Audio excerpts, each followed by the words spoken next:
The idea of voiding Kawhi Leonard's contract isn't just a minor hiccup. It could trigger a massive upheaval for the entire NBA. This is the kind of situation that has everyone on edge, wondering what the fallout might look like if the league decides to take drastic action. But here's where it gets controversial. The consequences could reshape not only the Clippers, but also the broader landscape of the league. So, what exactly could happen if the NBA's investigation leads to a severe penalty? That's the burning question right now, even though we might be waiting months before any official decision is announced. The story has been unfolding slowly, with mounting circumstantial evidence suggesting that the LA Clippers may have crossed a serious line. The allegation that they engaged in blatant salary cap circumvention by funneling money to Kawhi Leonard through a no-show endorsement deal with Aspiration, a company that has since gone bankrupt. Before diving deeper, it's important to stress that there's no definitive proof yet linking Clippers owner Steve Ballmer or minority owner Dennis Wong's investments in Aspiration directly to the payments made to Leonard. The timing and amounts are suspicious, yes, but the league's investigation is ongoing. Without a clear, undeniable paper trail, like a memo explicitly stating cap circumvention, the NBA's legal team faces a tough challenge in proving their case beyond doubt. Still, we've reached a point where it's reasonable to consider the possibility of a harsh punishment. If the league convinces an independent arbitrator that the Clippers violated salary cap rules through unauthorized agreements, the team could face severe penalties under Article 13 of the Collective Bargaining Agreement, CBA. This is no small matter. 29 other NBA owners would demand strict justice if such a violation were confirmed. And here's the part most people miss. Some speculate the league might go easy on the Clippers because other teams might be bending rules too. Having spent 7 years working inside the league, I can say with certainty, no way. There's a difference between minor infractions, like starting free agency talks a bit early, and what the Clippers are accused of. This alleged scheme is way beyond acceptable. Something nearly every NBA executive agrees deserves the harshest penalties imaginable. NBA Commissioner Adam Silver recently emphasized his very broad powers in these cases, mentioning fines, draft pick forfeitures, and suspensions as possible punishments. While he didn't mention medieval torture, the severity of these penalties shouldn't be underestimated. So what exactly could Silver's hammer look like if it falls on the Clippers? Let's break down the potential consequences outlined in Article 13. The Clippers could be fined up to $7.5 million.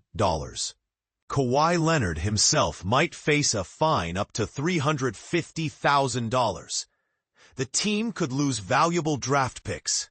Ballmer or other Clippers personnel could be suspended for up to a year and fined up to $1 million each. Leonard's contract could be voided, preventing him from re-signing with the Clippers. Leonard might be required to return the money he received from Aspiration. Some of these penalties are straightforward, while others are more complex. For example, fining individuals within the Clippers organization doesn't even require the arbitrator's approval of the NBA's findings. But let's be honest, a $1 million fine for Steve Ballmer is barely a slap on the wrist, considering his wealth. Similarly, a $7.5 million fine for the Clippers is less than 4% of their payroll. When it comes to draft picks, the league's likely approach can be inferred from the 1999 Joe Smith case, where the Timberwolves lost 5 first-round picks for a less egregious circumvention. The Clippers only have 5 first-round picks left to lose, so it's reasonable to expect the NBA would strip them of all those picks, including their own in 2030, 2031, and 2032, plus pick swaps in 2027 and 2029. They might also take away 2 second-round picks and a partial share of a 2026 Memphis pick, depending on its position. Interestingly, the league might reinstate some picks years later if the Clippers demonstrate good behavior. It's worth noting that the Clippers' swap partners in 2027 and 2029 wouldn't be affected by these penalties. The 2027 pick would be the lowest among the Clippers, Oklahoma City, and Denver, while the 2029 pick would be the lower of the Clippers or Philadelphia's. If the Clippers finish in the top 3 in 2029, that swap is protected, meaning the pick would be forfeited outright, benefiting the team just behind them in the lottery.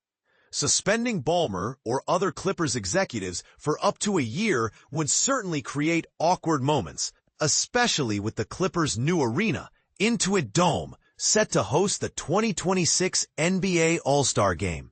But this kind of suspension isn't unprecedented.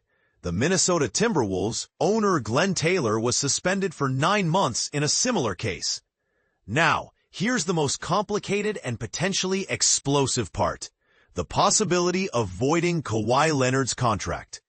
This penalty is the most direct response to the violation, but also the most problematic for the league as a whole. The issue cuts both ways. On one hand, voiding Leonard's contract might seem like a punishment for the Clippers. Leonard is set to earn $50 million next season, and while he remains an elite player when healthy, injuries have limited his availability. Without his contract counting against the books, the Clippers would suddenly have max cap space in the summer of 2026, allowing them to overhaul their roster or even attempt to lure a superstar like LeBron James away from the Lakers. On the other hand, there's a big question about how the league would handle the cap implications. Could the Clippers be forced to carry Leonard's $50 million cap hit in 2027, even if his contract is voided? Surprisingly, the CBA doesn't clearly define how a void contract affects the salary cap, leaving room for debate. Opposing teams would love to see the Clippers punished by having the cap hit without the player, but that scenario seems unlikely. It would amount to double jeopardy. A more plausible approach might be for the commissioner to assign the money Leonard received from aspiration to the Clippers' 2026-27 cap. Since that money was never previously counted, this would prevent the Clippers from gaining a cap windfall and address other owners' concerns about the team avoiding luxury tax payments on those funds. Finally, the biggest headache with voiding Leonard's contract is the chaos it could unleash in the free agent market. Training camp is just around the corner, and almost no teams have cap space. The investigation and arbitration process could drag on for months, possibly well into the season. Imagine Leonard suddenly becoming an unrestricted free agent mid-season, barred from re-signing with the Clippers. What if he chooses to stay in Los Angeles and signs a minimum deal with the Lakers? How would that impact competitive balance? Or what if he signs anywhere for a low salary? Wouldn't that distort the playoff race? You can bet the other 28 owners would be furious if Leonard joined a contender on a bargain deal. Yet there's no easy way for Silver to control the market for a player of Leonard's caliber mid-season. The only workaround might be suspending Leonard for the entire season, but that would be excessively harsh and likely spark a fierce battle with the players' union. In many ways, it might be simpler for the league to wait until the regular season ends before voiding Leonard's contract, allowing for a more orderly free agency process in the summer.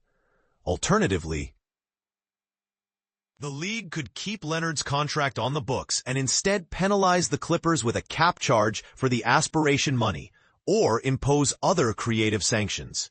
So, this is the complex situation facing Adam Silver if both he and an independent arbitrator find the Clippers guilty of salary cap circumvention. Losing multiple draft picks, paying hefty fines, and suspending Ballmer for a year seem almost certain.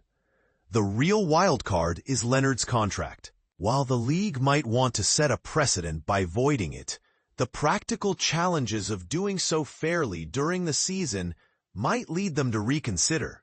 What do you think?